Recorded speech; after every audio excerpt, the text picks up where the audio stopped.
Misunderstanding of my boyfriend. Hey there, welcome back to the channel. Today, I'm bringing you a heartfelt and deeply relatable story about love, trust, and the complexities of relationships. We're diving into a misunderstanding of the heart, a tale that reminds us all of the delicate balance between love and insecurity. Let's get started.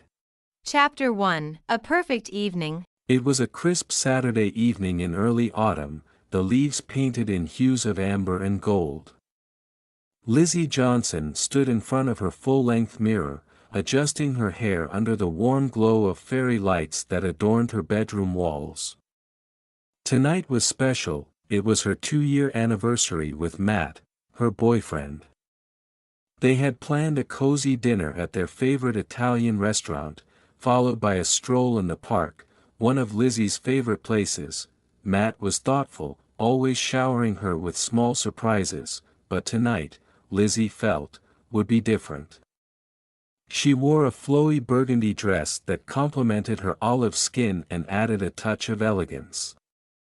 With a lingering glance at the mirror, she checked her reflection one last time before heading downstairs. When she arrived at the restaurant, the ambience was romantic, filled with the aroma of fresh pasta and the soft strumming of a guitar. As she looked around, Lizzie smiled in anticipation. She felt a warm rush when she spotted Matt at a corner table, his handsome features lit by the soft candlelight. He stood up, his eyes twinkling, and pulled out her chair. "Wow, you look stunning," he exclaimed, genuinely taken aback by her beauty. "Thank you.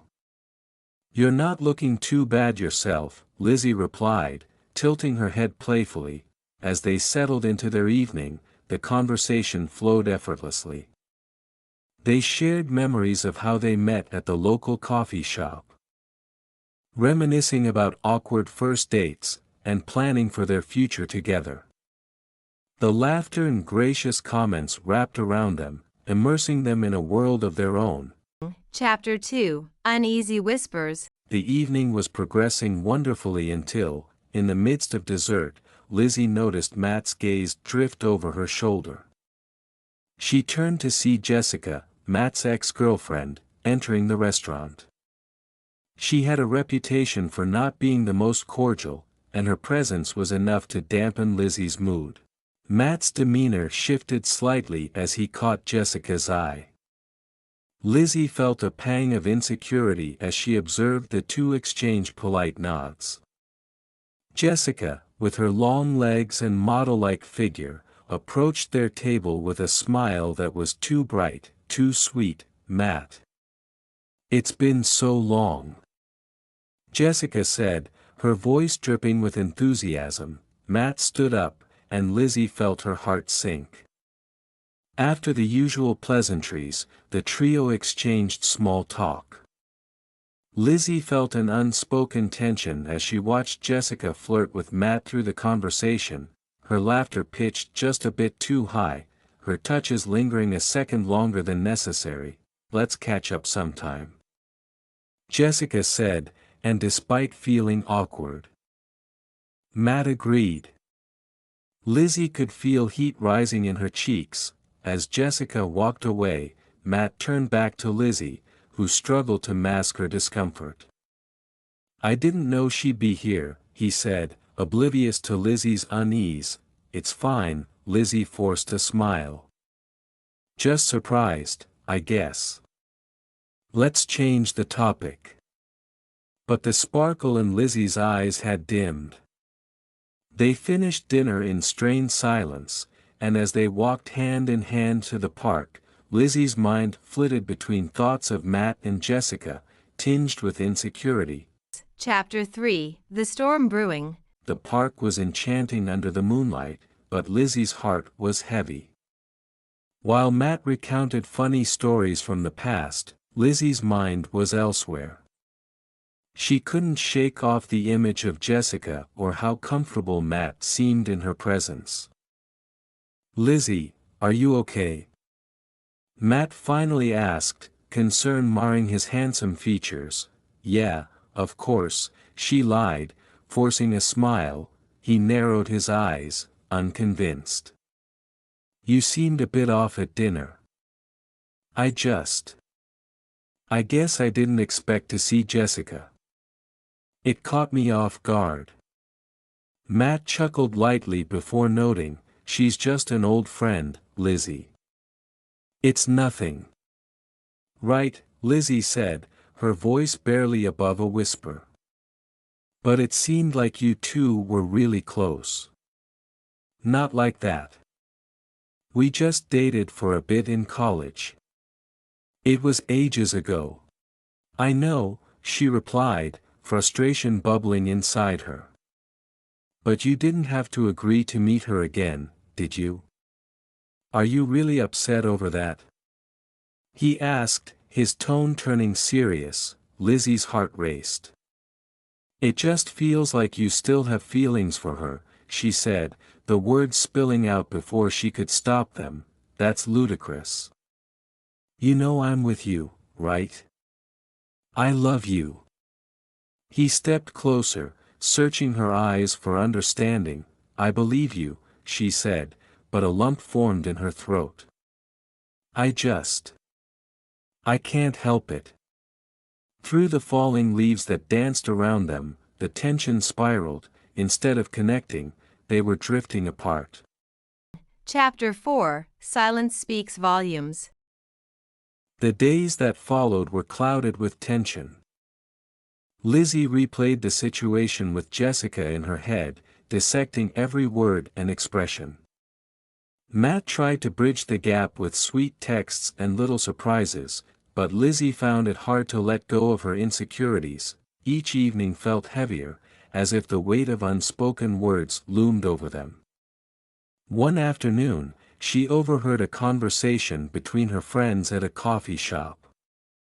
They were discussing jealousy in relationships, how it often stems from personal insecurities. Lizzie felt a twinge of guilt, but, at the same time, her thoughts were clouded by paranoia. What if Matt still had feelings for Jessica? That night, she and Matt opted to watch a movie at home, an attempt to rekindle the spark. But as the film played, Lizzie's mind wandered to thoughts of Jessica and all the comparisons she seemed to draw. Matt's laughter echoed in the room, but for Lizzie, it felt distant. Lizzie? Matt said, pausing the movie. You okay? She turned, attempting to mask the turmoil within. Yeah, just tired. Just tired. He echoed, looking at her knowingly. You've been just tired 4 days now. I'm fine, really, she insisted. He sighed, running a hand through his hair. You can talk to me, you know. Whatever you're feeling. But could she? The notion of revealing her insecurities felt impossible. I know. He shrugged. You don't seem fine. With a heavy heart, Lizzie finally snapped. Maybe I just feel like I'm not good enough, or that maybe you still care about her. The words hung in the air, sharp and painful. Matt's expression changed from concern to frustration. That's not fair, Lizzie. I'm right here with you. You don't have to worry about Jessica. You're the one I love. I know, she paused, searching for her next words, but Matt pulled away, hurt reflected in his eyes. Chapter 5, Collateral Damage. The next few days passed like shadows, quarantine of unspoken words surrounding them. They both tried to breathe normally beneath the weight of the misunderstanding that had been planted. One afternoon, Lizzie received a message from Jessica, asking about her and Matt. She wanted to meet, to clear the air. Lizzie couldn't ignore the tension that flooded her. Was Matt's ex trying to rekindle something? Jess wants to meet with me, she announced when Matt returned home that evening. Really? He replied, surprise crossing his features. still burdened by their earlier argument. "Yeah, she wants to talk," Lizzie said, her heart racing. "I don't like her, Lizzie," he replied firmly. "She brings nothing but chaos. She just wants to have a civil conversation. And that's where we'll leave Lizzie and Matt for now, a perfect evening tinged with the first signs of tension. But what's next for them? Will their love withstand the storm brewing on the horizon, or will insecurities create a rift too wide to bridge? If you've ever been in a situation where trust was tested, or if you've experienced the sting of insecurity, I'd love to hear your thoughts in the comments below. If you enjoyed this video and found it helpful, make sure you don't miss our next video. We have an exciting and engaging topic lined up to help you practice your listening skills. Click here to watch it and keep improving your English.